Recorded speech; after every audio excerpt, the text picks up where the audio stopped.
Wagons have slowly evolved into stylish looking cars that have enough space for families without the bulk of an SUV.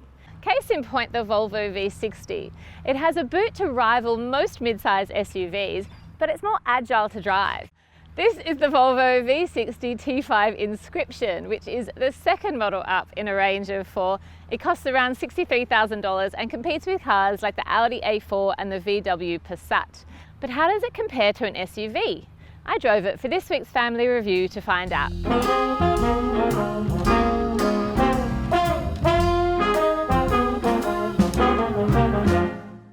For a more detailed review, head to the CarsGuide website, and if you're watching this on YouTube, hit subscribe for more videos. Gosh, Volvo makes good looking cars. There is something about it that just screams stylish. In fact, it's got all the S's. Sophisticated, sleek, smooth. There's something about it that makes you feel like some of that goodness rubs off on you. And I think that's one of the best things about it.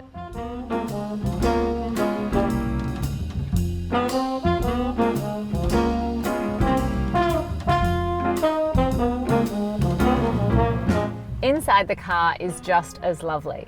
The whole experience is one of understated luxury, and that's partly due to these Napa leather seats that cost an extra $2,950. The standard seats are leather anyway, so I'm not quite sure if that's worth it, but they do look pretty cool. They're also heated and cooling, and they're power adjustable in the front.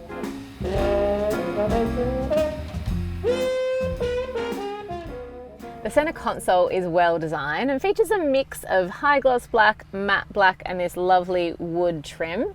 The centerpiece here though is the screen, which looks lovely because it's longer rather than it is wide, and it's functional as well because that's how iPhones and tablets are shaped.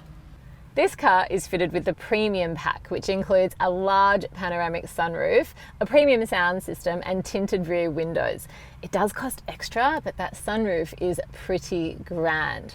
The good thing about this car though is that it's not too over the top and it's not too much. It's like the stealth luxury car. Kind of flies under the radar, but once you're in it, you realize how good it is.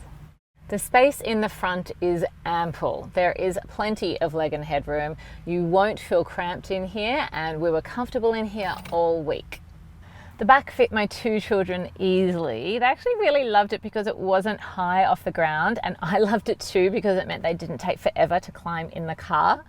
I can fit comfortably back here. I'm 161 centimeters and there is so much space between my knees and the seat in front of me.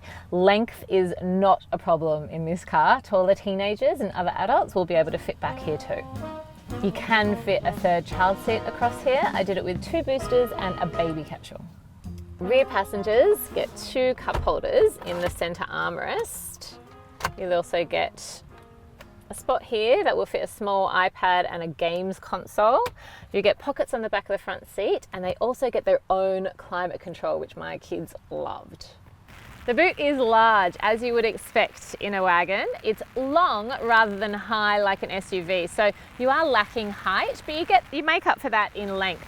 It's got 529 litres of space, which is bigger than a lot of mid-size SUVs, and it fits the bulky CarsGuide pram.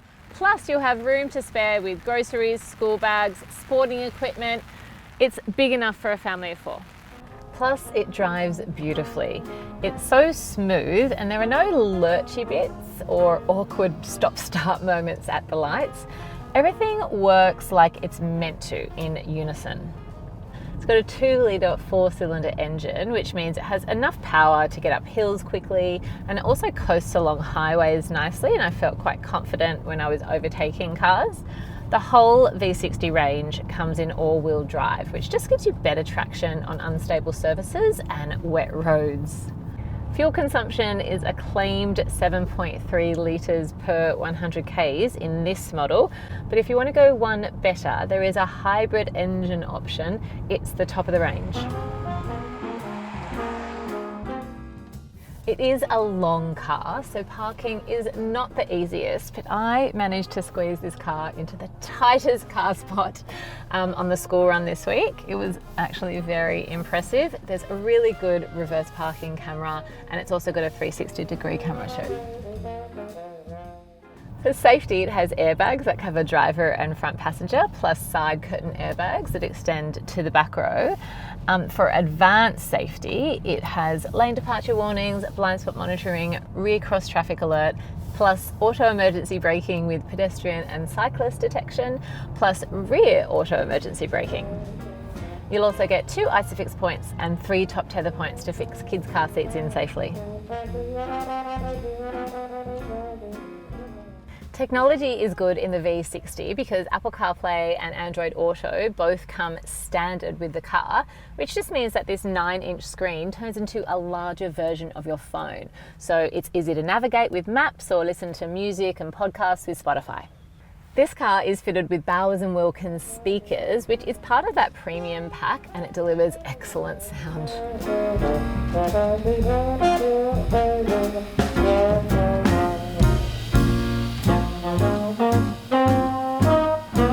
It was a good week driving the Volvo V60 T5 Inscription.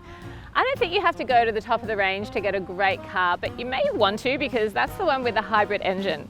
As it is, this model drives beautifully, has enough space for a family and feels luxe. I'd swap it for an SUV any day. I gave it a family rating of 8.3 out of 10 and my kids gave it an 8.5. They loved that rear climate control and also the giant sunroof.